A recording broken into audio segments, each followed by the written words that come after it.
kira-kira jawaban dari Bapak langsung seperti apa? Banyak teman-teman yang mengatakan bahwa KJRI ini kurang respon buat teman-teman kita yang bermasalah.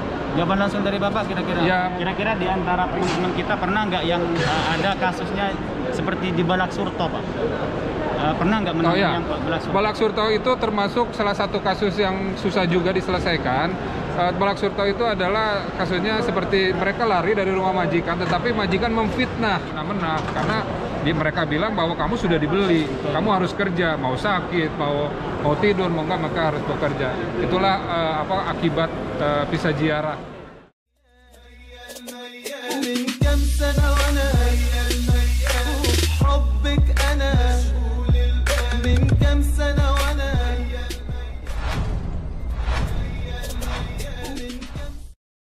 Assalamualaikum warahmatullahi wabarakatuh. Teman-teman, jumpa lagi di vlog saya, Khairul Azam Al-Farizi.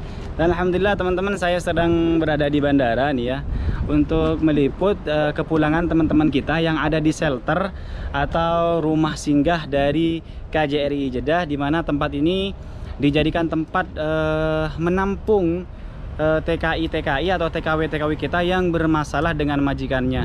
Banyak di antara mereka yang punya kasus gaji tidak dibayar, ataupun penyiksaan, pemerkosaan, dan lain-lain. Nanti kita tanya ke TKW kita, permasalahan mereka itu apa saja sehingga mereka harus melarikan diri dari majikannya dan harus pergi menuju ke tempat penampungan KJRI Jeddah. Oke, kita akan jumpa di dalam. Oke teman-teman, alhamdulillah sekarang saya juga bisa bersama teman-teman WNI kita yang berada di shelter atau rumah singgah dari KJRI Jeddah. Dan ternyata di sini tadi saya sempat wawancara dengan teman-teman kita, banyak teman-teman kita yang bermasalah.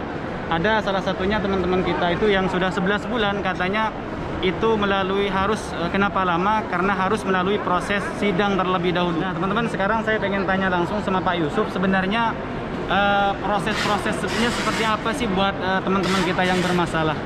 Pak, barusan saya tanya di belakang, itu ternyata ada teman kita yang katanya sudah 11 bulan dan gara-gara gajinya tidak dibayar, dan alhamdulillah katanya sudah bisa dicairkan. Itu apa sulit nggak sih Pak mengurus yang kayak gitu? Oke, tolong garisbawahi bahwa inilah bentuk kehadiran negara terhadap warga negara kita yang ada di Saudi Arabia, khususnya yang bekerja. Bahwa mereka ini dipulangkan dari shelter dari shelter KJRI Jeddah karena mereka bermasalah. Salah satunya adalah mereka gajinya tidak dibayar. Nah, kalau gajinya tidak dibayar, barang tentu kita akan memanggil majikannya untuk datang ke KJRI untuk membayar gajinya. Tetapi kebanyakan majikan itu berat untuk memberikan gaji. Akhirnya apabila tidak bisa diselesaikan secara kekeluargaan, kita melakukan melakukan jalur hukum melalui maktab amal atau pengadilan ketenagakerjaan di Saudi Arabia ini. Jadi proses maktab amal ini sangat susah, dan bukan sangat susah, tapi waktunya sangat cukup lama karena tahapannya kita harus melaporkan. Setelah itu pihak maktab amal harus menghubungi kafilnya. Kalau kafilnya dia bisa dihubungi, kalau tidak ya kita menunggu lagi, kita datang lagi, dan itu memerlukan waktu yang lama seperti itu. Tapi alhamdulillah atas bantuan dari pemerintah Saudi juga, dan melalui maktab amal ini kita dapat banyak yang sudah diselesaikan permasalahannya gajinya. Bahkan dari mulai gaji yang 5 tahun tidak dibayar sampai dengan 25 tahun yang tidak dibayar, seperti itu. Kira-kira ini teman-teman kita ini Pak, mereka ini rata-rata dari daerah mana nih? Ini apa dari seluruh? Ini ya terbagi-bagi dari NTB, dari Jawa Barat, Sukabumi, dari Jawa Baratnya seperti dari Sukabumi, dari Cianjur, dari Serang, Banten juga. Itulah kantong-kantong TKI sekarang, Karawang, termasuk Karawang juga. Jadi mereka ini berangkat dengan jalur visa ziarah. Mereka berangkat dengan visa ziarah, dan mereka datang ke sini secara otomatis secara ilegal. Karena visa ziarah dipakai untuk bekerja, akhirnya mereka kabur dari majikan karena memang dia diperlakukan tidak baik. Karena majikan untuk mendatangkan visa ziarah ini dengan biaya yang begitu tinggi, sehingga mereka datang ke rumah majikan ya otomatis diperlakukan seperti semena-mena, karena mereka bilang bahwa kamu sudah dibeli, kamu harus kerja, mau sakit, mau tidur, mau enggak maka harus bekerja. Itulah akibat visa ziarah, bekerja dengan visa ziarah. Ini kira-kira berapa orang nih Pak? Ini sebetulnya di shelter masih banyak. Ini mungkin hanya 25%-nya saja, sebanyak 21 orang yang akan dipulangkan. Di shelter masih banyak, seperti itu. Kalau untuk teman-teman kita yang di shelter ini, kira-kira mereka bayar tiketnya sendiri apa seperti apa? Oh, mereka ini ada, kalau memang mereka tidak mampu, biasanya pemerintah kita membantu, ya. Tetapi kami mengejar kepada sponsor atau calonnya di Indonesia supaya bertanggung jawab bagaimana dia bisa bertanggung jawab untuk memulangkan dengan biayanya sendiri. Terus kira-kira di antara teman-teman kita pernah nggak yang ada kasusnya seperti di Balak Surto, Pak? Pernah nggak menangani yang Balak Surto? Balak Surto itu termasuk salah satu kasus yang susah juga diselesaikan.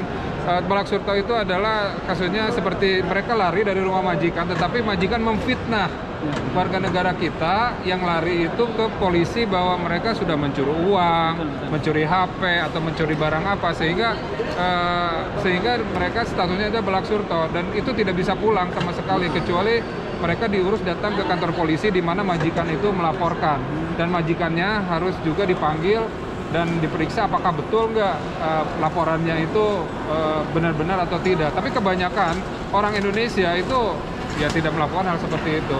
Itu akal-akalan dari majikan saja. Kenapa? Karena mereka merasa rugi, merasa kesel bahwa mereka sudah mengeluarkan uang banyak untuk mendatangkan pembantu rumah tangganya dari Indonesia, tiba-tiba setelah di rumahnya kabur. Tapi harus catatan juga, kenapa warga kita yang bekerja di rumah majikan itu kabur? Karena mereka mendapatkan perilaku yang tidak baik. Kenapa warga negara Saudi atau Timur Tengah suka dengan orang Indonesia? Karena orang Indonesia itu rajin, penurut gitu kan. Tetapi kalau diperlakukan tidak baik, ya mereka juga manusia, mungkin merasa sakit dan mereka akan kabur seperti itu. Jadi untuk yang masuk ke shelter, untuk masalah yang Balak Surut juga bisa diselesaikan, kira-kira harus ke Surto, Pak? Jadi intinya begini, semua warga negara, semua pekerja migran Indonesia yang ada di Saudi Arabia, kami akan selalu bantu, kami akan lindungi. Tapi kalau yang dia bekerja secara ilegal di luar dan dia sudah statusnya Balak Surut, kami akan membantu mereka, tetapi kita tidak bisa menampung mereka di shelter. Ya, tapi kalau misalkan kasusnya PM-nya itu berlari dari majikan langsung ke KJRI, tidak bekerja di luaran, itu yang kami terima. Seperti Mbak-mbak di sini, seperti PMI di sini, mereka ini adalah yang kabur dari rumah majikan langsung ke shelter, langsung ke KJRI Jeddah. Jadi dia tidak mengenal dunia luar dulu di Saudi Arabia atau tidak bekerja di luar dulu. Tapi yang untuk bekerja di luaran ya kita bantu dengan cara bagaimana ya kita akan bantu bagaimana cara mendapatkan exit, tetapi yang bersangkutan tidak masuk ke shelter. Kalau masuk ke shelter, Mas bisa bayangkan warga negara Indonesia yang bekerja secara ilegal di Saudi itu mungkin ada 100-200 ribu, ya kan? Kalau kita terima semua ya mau di mana ditempatkan gitu kan? Apalagi dengan sekarang kondisi pandemi, kita harus mencurigai siapapun yang datang dari luar, apakah mereka itu membawa virus COVID atau enggak seperti itu. Jadi buat teman-teman yang dari kemarin banyak yang komen ketika lapor ke KJRI katanya tidak ditanggapi, sebenarnya kalau menurut kita bukan tidak ditanggapi ya, tapi saking banyaknya aduan yang masuk ke KJRI, saking banyaknya masalah dari teman-teman kita yang diterima oleh KJRI, sebenarnya bukan nggak direspon. Apa sih maksudnya? Kira-kira jawaban dari Bapak langsung seperti apa? Banyak teman-teman yang mengatakan bahwa KJRI ini kurang respon buat teman-teman kita yang bermasalah. Jawaban langsung dari Bapak kira-kira? Ya mungkin masyarakat bisa menilai sendiri. Ini salah satu contohnya, kita udah menjelaskan dan kita bukan pertama kali ini saja. Ini hampir setiap penerbangan kita melakukan seperti ini. Ya mungkin teman-teman juga ya karena mungkin udah lama di sini mau pulang, itu memang tidak selesai ya mungkin ada laporan-laporan yang tidak langsung kita tanggapi. Karena apa? Karena memang laporan kami itu bisa dalam sehari itu bisa 20 rata-rata. 20 rata-rata, bayangkan kalau setiap hari 20 dikali sebulan itu berapa? Belum permasalahan PMI yang ada di shelter, belum permasalahan PMI yang sekarang berkasus ada di kantor polisi, belum permasalahan warga negara kita yang tindak pidana yang dilakukan di Saudi Arabia. contohnya ada hukuman mati segala macam kan itu kita harus selesaikan juga. Baik Pak, terima kasih banyak buat waktunya. Sama-sama.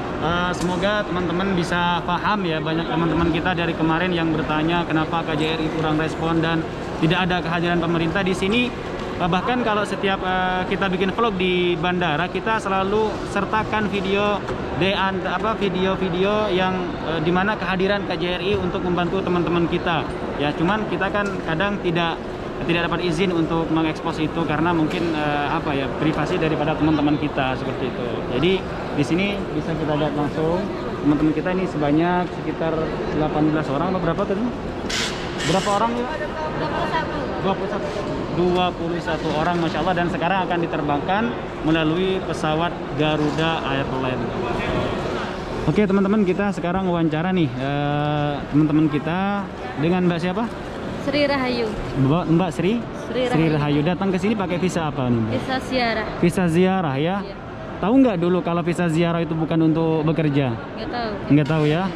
Oh, jadi permasalahannya kemarin apa? Kemarin ya dipekerjakan sampai non-stop ya.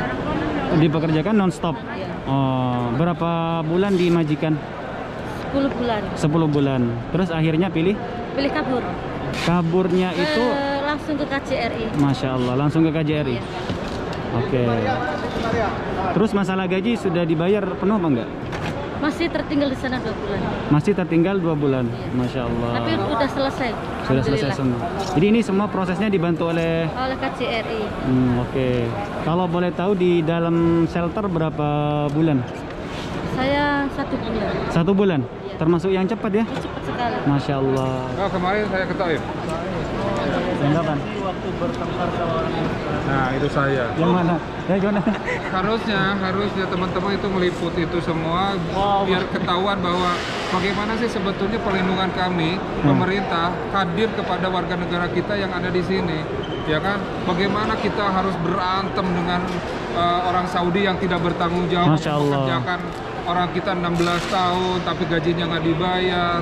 Seperti itu. Ini yang saya salut dari Pak Yusuf, berani, bahkan sampai polisi pun banyak. Kamu lihat sendiri deh? Lihat sendiri, cuma saya kemarin waktu kerja jadi langsung pulang. Oh, Masya Allah. Itu gimana untuk menanggapi polisi?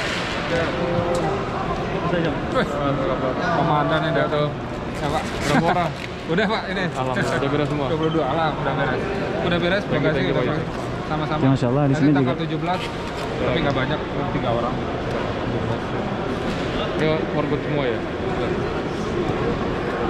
Ya, kita juga dibantu ini dengan Pak Nano dari Manajer Garuda. Jadi kita selalu bekerja sama dengan Garuda karena kita mendapatkan price yang boleh dikatakan ya Masya lumayan murah Allah. lah. Ya. Karena memang Pak Nano juga sangat terenyuh melihat permasalahan warga Betul. negara Indonesia yang diberangkatkan bekerja ke Saudi ini secara ilegal. Dan akhirnya seperti ini. Bahkan beliau sudah sering datang ke kantor untuk melihat situasi.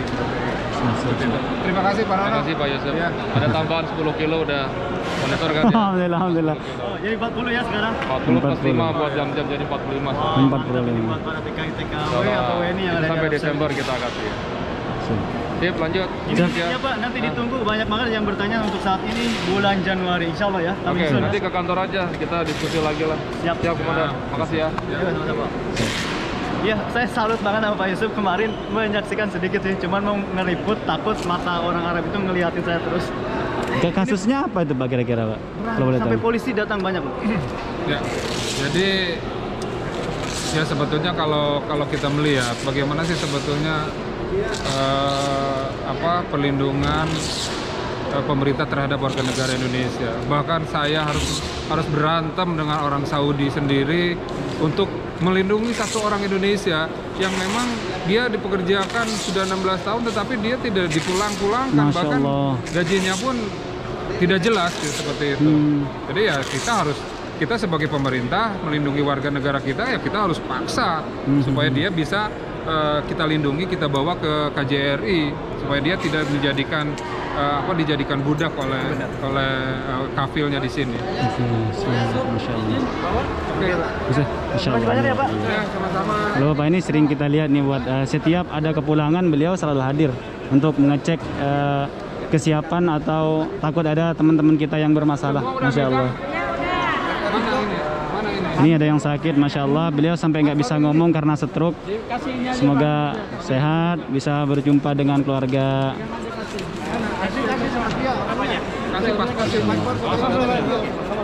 Dadah, hati-hati ya. Selamat sampai tujuan. Selamat jalan wahai sahabat-sahabat WNI ku. Semoga tetes peluh keringat kalian diganti dengan surganya Allah Subhanahu wa ta'ala. Semoga perjuangan kalian demi keluarga tercinta diganti dengan yang lebih baik oleh Allah Subhanahu wa ta'ala. Amin ya rabbal alamin.